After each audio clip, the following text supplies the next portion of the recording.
আসসালামু আলাইকুম and welcome to our brain ground channel. ফার্স্টে একটা কোয়েশ্চেন তোমাদের জন্য, সেটা হচ্ছে ল্যাঙ্গুয়েজ আগে নাকি গ্রামার আগে? আমাদের কিন্তু ল্যাঙ্গুয়েজটা একটা টেস্ট, মানে আইএলটিএস কিন্তু international English language testing system, right? So এটা ল্যাঙ্গুয়েজ টেস্ট, আর গ্রামার হচ্ছে এটার বেস। যে কোনো কিছুর জন্য একটা গ্রামার লাগে বা বেস লাগে, সো গ্রামারটা দরকার জানা। কিন্তু আমার কোয়েশ্চেন হচ্ছে ল্যাঙ্গুয়েজটা আগে আসছে নাকি গ্রামারটা আগে আসছে? এটা কিন্তু ওরকম কঠিন না যে মুরগি আগে আসছে না ডিম আগে আসছে। সো আমাদেরকে এটা জানতে হবে যে ল্যাঙ্গুয়েজ আগে আসছে নাকি গ্রামারটা আগে আসছে।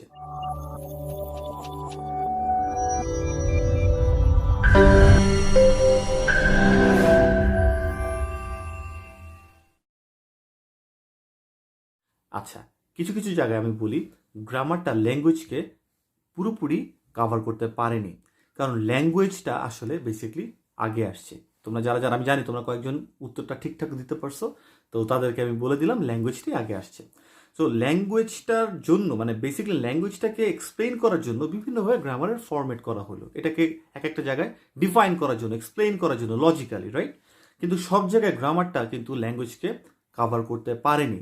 যেমন মাথার মধ্যে আমাদের যে ভাইবটা আসে সেটাই আমরা কিন্তু ধ্বনি বা বর্ণ এগুলোর সাহায্যে যখন এটা এক্সপ্রেস করি, সেটাই হচ্ছে ভাষা। এটা আমরা জানি, ছোটবেলা থেকে এরকমভাবে আমরা পড়ে আসছি। সো এখানে আলটিমেটলি আমাদের ভাইব যেটা কাজ করবে, যে এসেন্সটা মাথায় আসবে, সেটাকেই বেসিকলি আমরা ইংলিশে ট্রান্সলেট করে দিব। এমন না যে ওইটুকু বা ওই সিচুয়েশনের জন্যই আমাকে অন্য কিছুই করতে হবে। আমি একটু এক্সপ্লেন করে বুঝাই দিচ্ছি। যেমন আমি যে এলাকাতে আসি সেখানে বাজে সন্ধ্যা 6টা, আর আমার বড় ভাই সে ভোরে এখান থেকে চিটাগাঙে রওনা দিছে এবং সে সকাল 10টায় পৌঁছায় গেছে। এখন সন্ধ্যা 6টায় আমি তাকে ফোন দিলাম যে ভাইয়া, তুমি কি পৌঁছাইছো নাকি তুমি কি পৌঁছাইছিলা, কিছু একটা বলবো। তো আমি এখন কি বলবো? তো দেখেন, আমরা জানি যে প্রেজেন্ট পারফেক্ট টেন্স, যারা যারা জানেন না, জাস্ট একটু এক্সাম্পলের জন্য আমি ইউজ করতেছি। প্রেজেন্ট পারফেক্ট টেন্স মানে কাজটা কেবল শেষ হয়েছে, আর পাস্ট ইনডিফিনিট মানে কাজটা অনেক আগে শেষ হয়েছে। কিন্তু আমার মাথায় ভাইবটা যদি থাকে যে কেবলই শেষ হয়েছে, তাহলে এমন না যে কাজটা এখনই হইতে হবে সেরকম।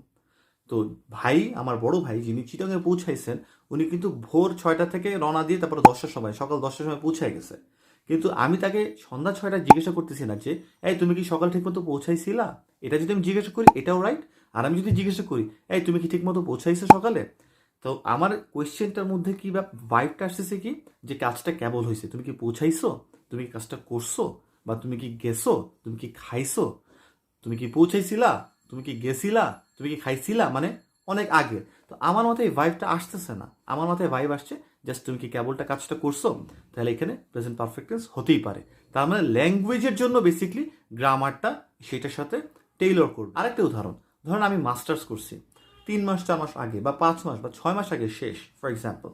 সো মাস্টার্স 6 মাস আগে শেষ, কিন্তু আমি যদি, আমাকে যদি কেউ জিজ্ঞেস করে তুমি মাস্টার্সের ব্যাপারে কিছু যদি বলতে বলে, তখন আমি যদি বলি হ্যাঁ আমি মাস্টার্স করছি, মানে কি আমি করছি, মানে আমি করলাম। ব্যাপারটা কিন্তু এরকম, হ্যাঁ আমি মাস্টার শেষ করছিলাম 6 মাস আগে, তো আমি করছিলাম বলতেছি, সেটা কিন্তু আর আমি বলতেছি না। তার মানে আমার মাথায় ভাইব আসতেছে কাজটা কেবল হয়েছে। সো এটাকে প্রেজেন্ট পারফেক্টই হবে। এটার এমন না যে কাজটা অনেকদিন আগে হয়ে গেছে বলে এটাকে পাস্ট ইনডিফিনিটই হইতে হবে। তার মানে আমার মাথায় যে ভাইবটা আসে ল্যাঙ্গুয়েজের, ভাষার, সেটাকে আমি জাস্ট ট্রান্সলেট করে অ্যাজ ইট ইজ বসানোর চেষ্টা করতেছি। নট নেসেসারি যে টেন্স বা গ্রামার যেটা বলে সেটার ফর্মের অনুযায়ী আমাকে টেন্সটা বসাতে হচ্ছে। এটার উল্টা একটা এক্সাম্পল দেখি। 1 ঘন্টা আগে আমি একটা কাজ করছি, যে আমাকে কেউ জিজ্ঞাসা করতেছে যে কাজটার ব্যাপারে, করার ব্যাপারে, তখন আমি যদি তাকে বলি হ্যাঁ আমি তো সেই 1 ঘন্টা আগে কাজটা করছিলাম, মানে 1 ঘন্টা কিন্তু মাস্টার্স শেষ করছি 6 মাস হয়ে গেছে, সেখানেও আমি বলছি মাস্টার্স করছি। কিন্তু এখানে 1 ঘন্টার ব্যবধানে আমি কিন্তু বলছি করছিলাম, মানে মনে হচ্ছে অনেক আগে করছি। তার মানে আমার ভাইব আসছে অনেক আগে। ওই 1 ঘন্টা মানে ওইটার যে প্রপোর্শনটা, সেটা আমার কাছে মনে হচ্ছে অনেক আগে হয়েছে, এই জন্য পাস্ট ইনডিফিনিট। তার মানে অনেক আগে হইলে পাস্ট ইনডিফিনিট ঠিক আছে, কিন্তু অনেক আগে হইলে আমার মাথায় যে ভাইবটা ওইটাই আসবে, ব্যাপারটা তা না। মাথায় যে ভাইবটা আসবে সেটাকে আমাকে ট্রান্সলেট করে বসাতে হবে। সো এইটার জন্য কিন্তু বেসিকলি আমরা রিডিং গ্রাউন্ডে গ্রামারটা যে শিখাই বাংলা টু ইংলিশ, আমি বারবার একটা জিনিসই বলি, ইংলিশ টু বাংলা কিন্তু আমরা ছোটবেলা অনেক শিখছি, চৌধুরী হোসেন স্যারের বই থেকে বা অন্য অন্য বই থেকে, অনেক ভালো ভালো বই আছে। কিন্তু ব্যাপারটা কিন্তু এখন আর ইংলিশ টু বাংলা না, বাংলা টু ইংলিশ। সো তোমরা যদি স্টিল না বুঝে থাকো অবশ্যই কমেন্ট বক্সে জানাবা। আর নেক্সট ভিডিওতে আবার দেখা হচ্ছে। তোমরা যদি ভালো থেকো, আল্লাহ হাফেজ।